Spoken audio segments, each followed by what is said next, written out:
You're listening to old Western stories, where dust settles slow, guns speak loud, and every tale rides straight into your imagination. Hit that subscribe and saddle up, the ride's just startin'. Buzzards circled low that morning, wings cutting in lazy arcs through air thick with cedar pitch, and the copper tang of blood already gone to rust. The scout saw him before he smelled the body, and he knew what they meant. Someone was dying slow or already dead, and the desert was just waiting to clean up the bones. He reined in his mule atop a ridge choked with sagebrush, the sun already mean and climbing. Below, down in a crease of dry red rock, something shifted. Not big, not fast, just a shape against stone that hadn't quite laid down yet. He rode slow, rifle across his lap, boots creaking, mule snorting, now and then like it didn't care for the scent of whatever lay below. When he found her, she wasn't much more'n a bundle of sweat, blood, and grit. Young. No older'n 15 maybe. Apache by the braids, the beadwork, the high cheekbones gone gray with dust. A torn her side open just under the ribs. Not fresh but not long past. The flies hadn't one yet. She looked up when he knelt, eyes sharp despite the pain, didn't flinch, didn't beg, just watched him, silent as stone. He tipped his hat. "You ain't dead," he muttered. "Not yet." She didn't answer. Couldn't, maybe. Her lips were cracked, split at the corners. Blood dryin' black down her chin. He slid his canteen under her head, tipped it gentle. She drank. Not greedy, just enough to live a little longer. When she finished, he touched the edge of her bandolier, then her wound. She tensed. He pulled back.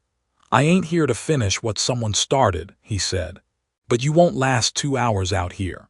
He looked around, no sign of another, no horses, no prints, just one wounded girl and a vulture's prayer. "Where's your people?" he asked. She said nothing.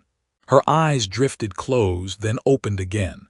A flicker of something like trust, or maybe just surrender. He sighed, scratched his beard. "Well, hell.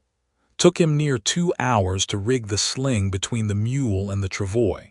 She didn't cry out when he lifted her, though her jaw locked so tight he thought her teeth might snap. He wrapped her in his coat, laid her down gentle, and started west toward an old line shack he knew, tucked near a dry creek with a spring that never gave up. All the while, he knew be looking for her. Folks didn't leave their own to rot unless the land gave 'em no choice, and if they found her with him, well, he'd seen that end of the story before. The cabin leaned like a drunkard, but it still had a roof, and the walls kept out most of the wind. He cleaned her wound with what whiskey he had, stitched it with hands that done the same on horses, dogs, even himself once. She didn't pass out, not once. Just stared at him with those eyes too dark, too deep for her age. She didn't speak for 2 days, just drank water, slept, and watched him. On the third, she said one word. "Why?" He glanced up from the fire. Beans hissed low in the pot, and outside the coyotes were startin' their nightly sermon. "Why what?" She lifted a hand, pointed to herself. "Why you take me?" He shrugged. "Didn't seem right to let you die. You don't know me. Nope. Could be enemy. You could. You don't care." He leaned back, wiped his hands. The fire cracked between 'em. "Care's got nothing to do with it." "Right's right." She nodded once, said nothing else. By dawn the next day they came. He was fetching water when he heard the horses, 5 of 'em, ridden low and quiet like ghosts with purpose. He dropped the bucket, reached for the rifle. Too late. The first arrow thunked into the doorframe before he cleared the porch. The second pinned his sleeve to the rail. A voice barked from the scrub, low, sharp, commanding. He raised both hands slow. "She's inside," he called. "Alive." The Apache riders moved like the land itself, quiet, certain, eyes burning. They didn't speak to him, just disarmed him, dragged him down, and bound his wrists with rawhide tight enough to make his fingers burn. Then they went inside. He couldn't see much from where they staked him, but he heard her voice. Calm, clear, a few quick exchanges, then silence. One of the warriors came out, looked at him long, said nothing, just spat and walked past. An older man, scarred with an eagle feather and lines deep as river cuts, came next, sat across from him in the dirt. "You take her," the man said. "Found her, saved her," the scout replied. "She bleed from soldier bullet." "Figured. I didn't fire it. Still you not Apache." "Ain't tryin' to be." The old man studied him. "Many white men take wounded girl not to help." The scout met his gaze. "I ain't them." The old man nodded slow. "We watch. See what girls say." They tied him to a post near the cook fire, fed him water but little else. The girl, her name was Nanton, he learned, sat by the old man each night, whisperin' in the firelight. She healed quick, faster than he thought possible, walked by day 5, ate strong, smiled once when he asked if she was plannin' to lie for him. "Maybe," she said, "maybe not." On the 6th day, one of the younger scouts returned breathless, speaking fast. Words thick with worry. The old man's jaw tightened. He turned to the bound scout. "Soldiers come," he said. "Riders, 10, maybe more." The scout's throat went dry. "They followin' me?" "Maybe, girl. Maybe both. If they find me here, they kill us all." That hung there heavy, like a rope ready to swing. Nanton stepped forward. "He saved me," she said. "He speak truth." The old man stared at her, then at the scout, then into the fire. "Truth is fire, burn or warm, depends where you stand." The scout tugged at his bonds. "You want peace, let me talk to 'em. They see me tied up, they'll come and shootin'. But if I meet 'em, explain." "They listen, maybe. Maybe not," Nanton echoed. The old man nodded, then cut the bindings. The scout stood slow, rubbed life back into his wrists. "You ride," the old man said. "Speak. We watch. If you die, we fight." He nodded. Saddle cinched, rifle holstered, mouth dry. And as the sun sank red behind the hills, he rode out to meet the men he once called his own. Hoppin', they'd still see him as one of 'em and not just a traitor wearin' the wrong dust. The scout rode out with the sun behind him, just low enough to blind the men waitin', on the flat stretch of scrub between the canyon mouth and the dry creek. He knew that sunned by him a few precious seconds. Soldiers don't shoot what they can't see clear, and he aimed to spend every one of 'em stayin' alive. Dust rolled under the mule's hooves, soft and dry as sifted flour. In the stillness, every step sounded loud. Saddle leather creaked. Wind rustled mesquite. Somewhere behind him, hidden in the rocks, Apache eyes watched it all, silent, ready. His breath came slow through grit-dry teeth. 10 men waited, bluecoats. Dust caked but upright, rifles slung, horses restless under 'em. The officer at the front, probably a lieutenant by the shine of his buckle and the way he sat too tall, raised a hand as the scout neared. Didn't wave, didn't welcome, just halted him cold. "State your name," the officer barked. The scout reined in 20 yards short. "Gaines, scout out of Fort Marin." "Where's your uniform?" "Didn't know I needed one to bleed in the dirt." Murmurs ran through the line. One of the younger privates shifted in his saddle, nervous, dangerous. Gaines kept his hands loose on the horn. "I came to talk," he said. "Ain't here to pick a side." "Looks to us like you picked one already," the officer said, chin jerking toward the rocks. "We saw movement up there. Apache." "Yeah," Gaines said. "Same ones that found a girl bleedin' from a bullet your boys likely put in her." The officer's eyes narrowed. "She one of yours now. She's one of hers. I just kept her alive. By dragging her back to her people. By not letting her die in the sun like a kicked dog." The soldiers tensed. One fellow reached for his rifle. The lieutenant didn't stop him. Gaines watched that hand like it was a rattler coiled to strike. "I came to keep peace," he said, voice slow, measured. "That girl didn't ask to get shot. Her people didn't ask to get hunted. And me, I sure as hell didn't ask to be tied up and nearly gutted for trying to help. And yet here you are," the officer muttered, "standing between savages and soldiers. standing between two sides too damn proud to say they're wrong. "We're not wrong," a grizzled sergeant snapped. "They're hostiles. They're people," Gaines growled. "Same as you, same as me. Only difference is whose boots are on whose neck." "Watch your tongue, Scout," the lieutenant warned. "You came under a white flag, but that don't mean you'll ride out with it." The air went taut. Dry grass whispered. Horses shifted. Guns itched in holsters. Gaines looked past them toward the rise behind, where a darker shape flickered, Nanton standing still as a ghost among the rocks. He knew they could drop half these soldiers before the first trigger pull finished echoing, and he knew that'd be the end of any peace. "There don't have to be blood," he said. "Let me bring the girl out. Let her speak." "She ain't looking for war," the lieutenant spat into the dirt. "I don't parley with redskins." "Then you'll bury your men before sundown." That landed, sharp, cold, true. The officer's jaw tightened, but he didn't move. "I got orders to recover stolen property and protect the peace. A wounded girl ain't property. She was seen near the supply convoy that got hit last week. You got proof she took something." "Do I need it?" Gaines stared hard at the man. The horses smelled it too, whatever tension was hanging there. They tossed their heads, stomped, ears twitching. "Lieutenant," he said, voice low now, almost soft, "you push this wrong and you'll spark something you won't be able to snuff out. The Apache know this canyon. They've got eyes on every inch. You make one wrong move, and this becomes a place folks ride past quiet. Then maybe they should have thought of that before talking what wasn't theirs. They didn't take nothing but a child back from death." The lieutenant's hand twitched near his belt.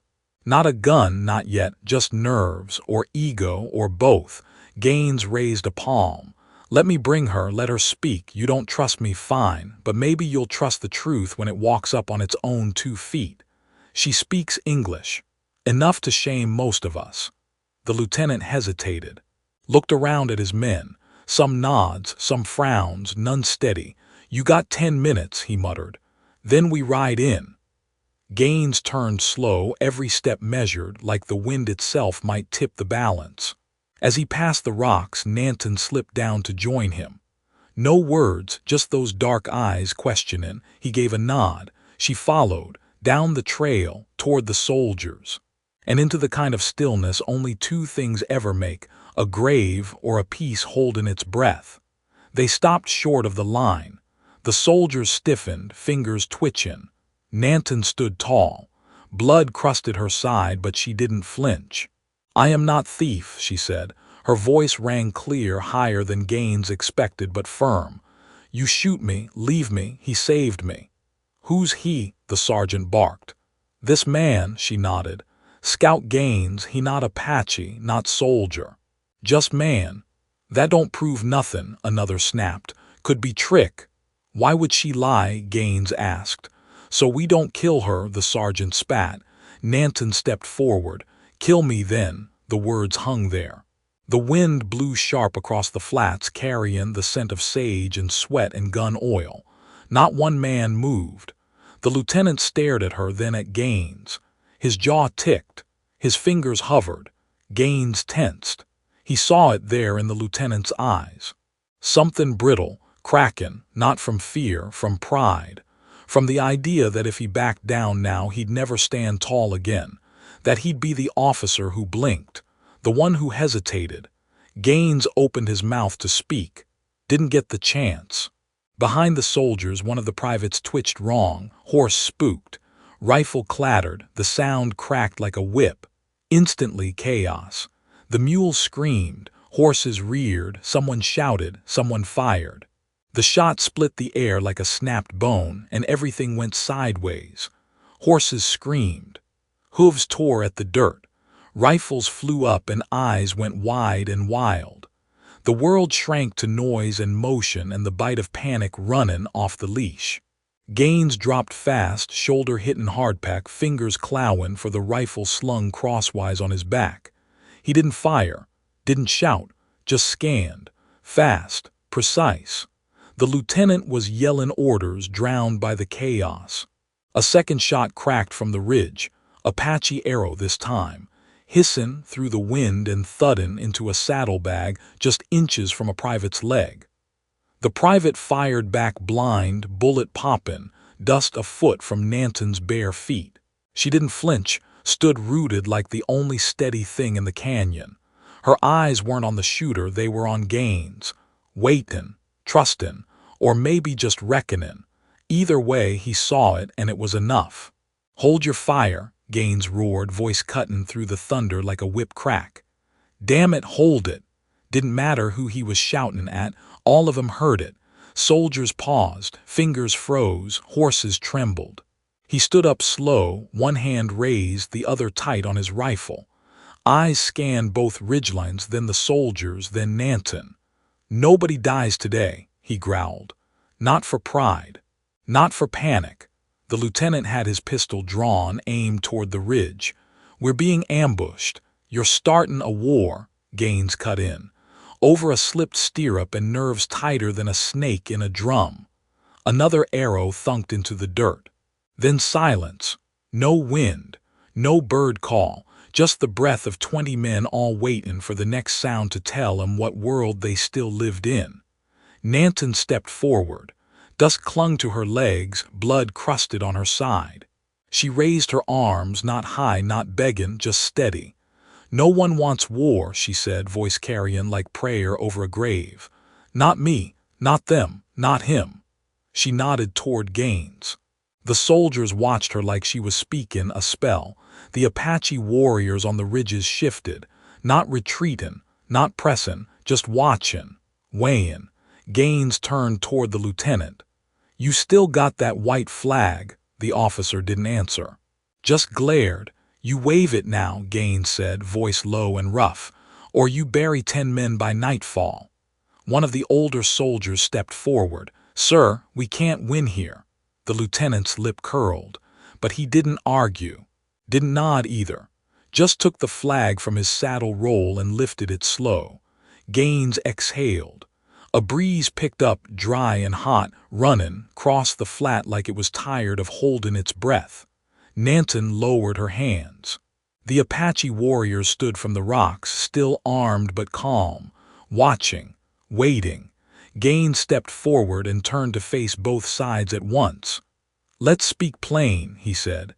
"This girl was shot running from a patrol. She was left to die. I pulled her out, carried her up, and damn near got killed for it, but she lived. Her people didn't ride in to take scalps. They came to take her home." "And the convoy?" the lieutenant asked, jaw tight. "You sure they weren't involved?" "No, but I'm sure this girl wasn't." Nanton stepped beside him. Her voice came softer now, but no less certain. "Soldiers think we all same, but I was hunting rabbits. I saw fire from the trees. Then I ran." "Fire from where?" the lieutenant asked. She pointed west. "Big hats, no paint, not my people, not yours." "Outlaws," Gaines said. "Plenty of 'em around that bend."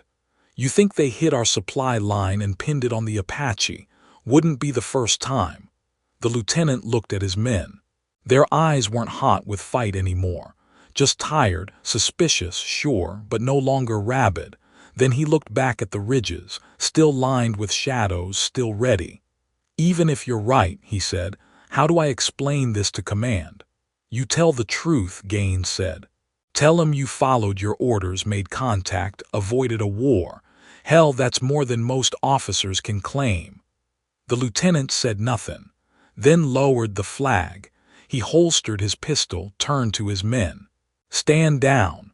The soldiers relaxed like men unhooking nooses from their own necks.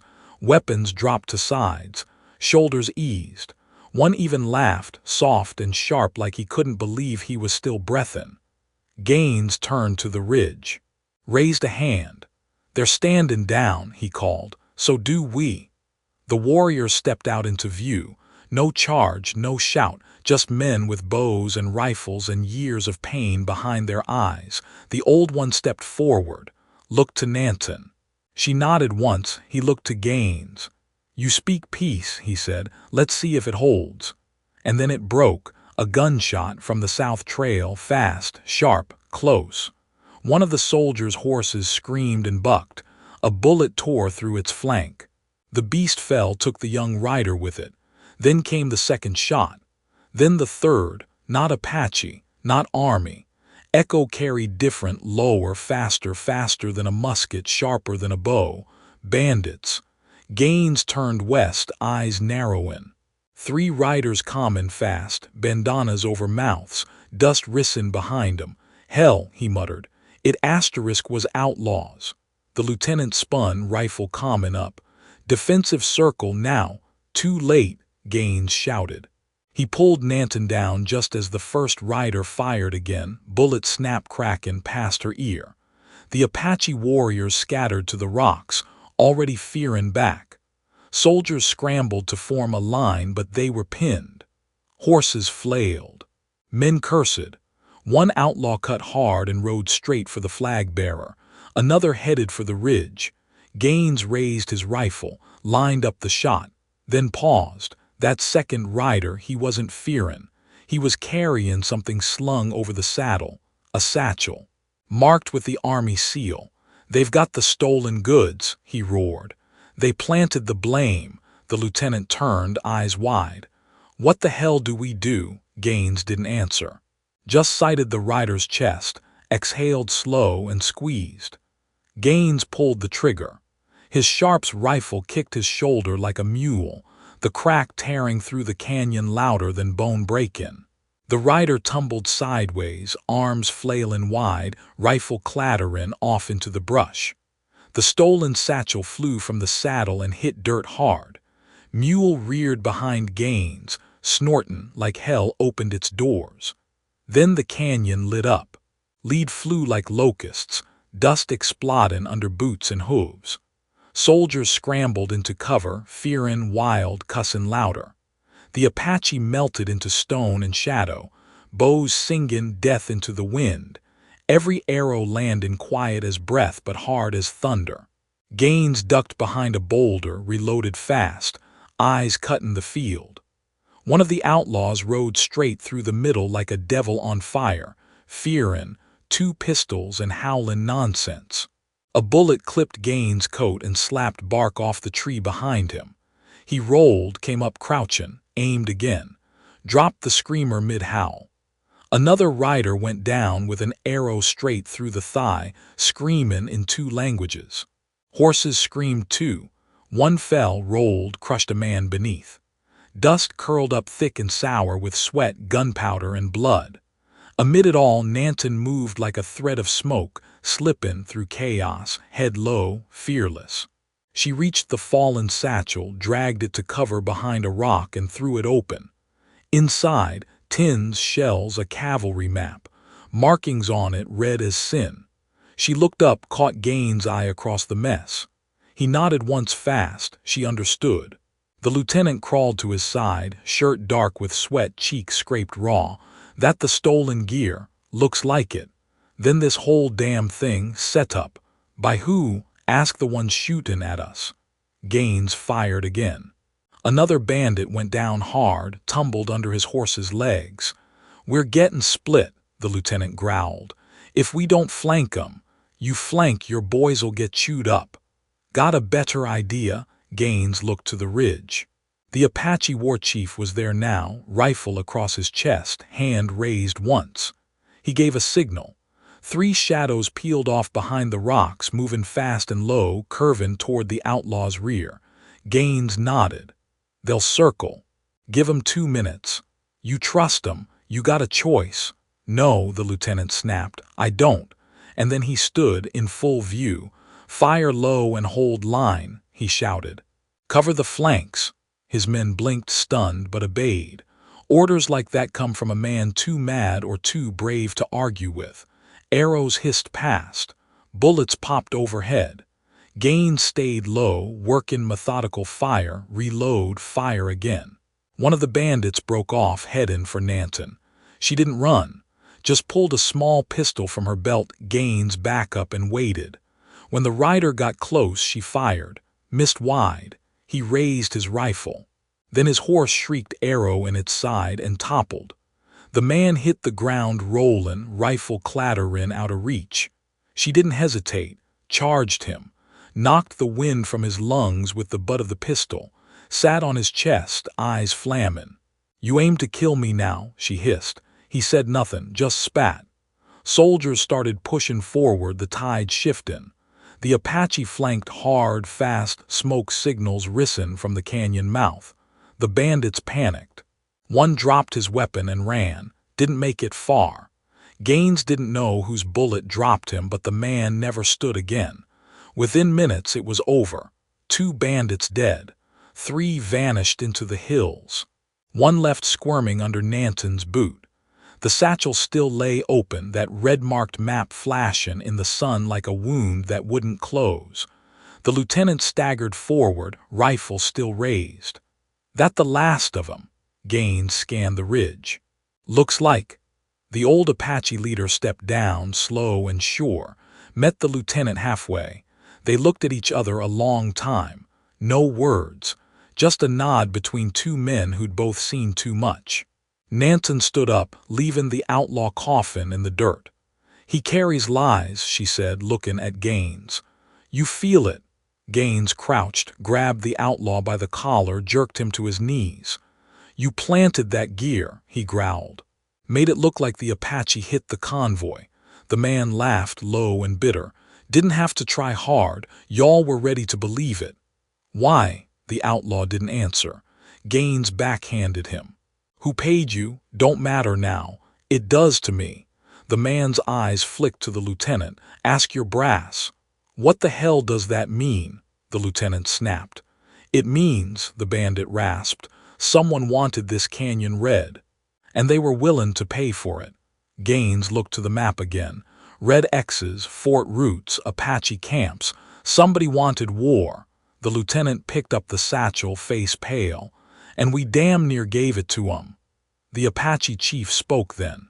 "Truth walks slow, but it gets where it's going." Nanton looked between 'em all. "We should burn this," she said, hand on the map. "No," Gaines said. "We take it back. Show 'em who's really stirring the pot. And if they don't listen, then we're back here in a month burying more." Thunder rolled low in the distance. The kind that didn't promise rain, just pressure. The outlaw laughed again, even with blood on his lips. "You think you stopped it. This was just the kindling." Gaines shoved him back into the dirt and stood, rifle slung. The piece they'd built felt brittle now, like glass set in dry wood. One twitch, one lie, and it'd all break again. He turned to Nanton. "You did more than I could have asked." "You didn't ask," she said. "You just saved me. Maybe that's how it starts." The lieutenant nodded. "And maybe it's how it ends too, with truth walking into places that never welcomed it." The old chief stepped up beside him. "You have a prisoner," he said. "He carries more than bullets." Gaines looked down at the man spitting blood into the dirt. "Then we find out who sent him." And somewhere behind his eyes, the outlaw smiled like a man who knew a deeper name yet to be spoken. The outlaw sat slumped against a broken wagon wheel, wrists bound, one eye swollen near shut, dried blood flacking off his jaw. Dust clung to him like shame that wouldn't wash off. But the smirk hadn't left. Not once. Gaines crouched in front of him, rifle slung but ready, hat low. The Apache chief stood off to the side, arms crossed, eyes hard. Lieutenant held the satchel under one arm, mouth a thin line. Nanton stood behind Gaines, quiet still, like the wind had paused just for her. "Let's hear it," Gaines said. "Who paid you?" The outlaw chuckled, then coughed deep, spat red into the dirt. "You think I'm talking just 'cause I lost the hand. You didn't lose it," Gaines said. "You just ain't dead yet." "Fair." He shifted, wincing. "All right then, wasn't no senator, wasn't no tribe, just a man with a ledger and a vision. Name don't matter." "It matters to the dead," Gaines growled. The outlaw's eye twitched. "He's building a rail spur through this canyon. Needs the land cleared, needs the Apache moved. Needs the army angry enough to do it. So he pays you to hit a convoy and frame the Apache," the lieutenant said. "Simple as that. Ain't nothing simple 'bout greed, sir. Name." The lieutenant stepped forward. Give us a name. Only knew him as Toland, banker type, big hat, smelled like bay rum and backroom deals. Gaines felt the name like a boot to the gut.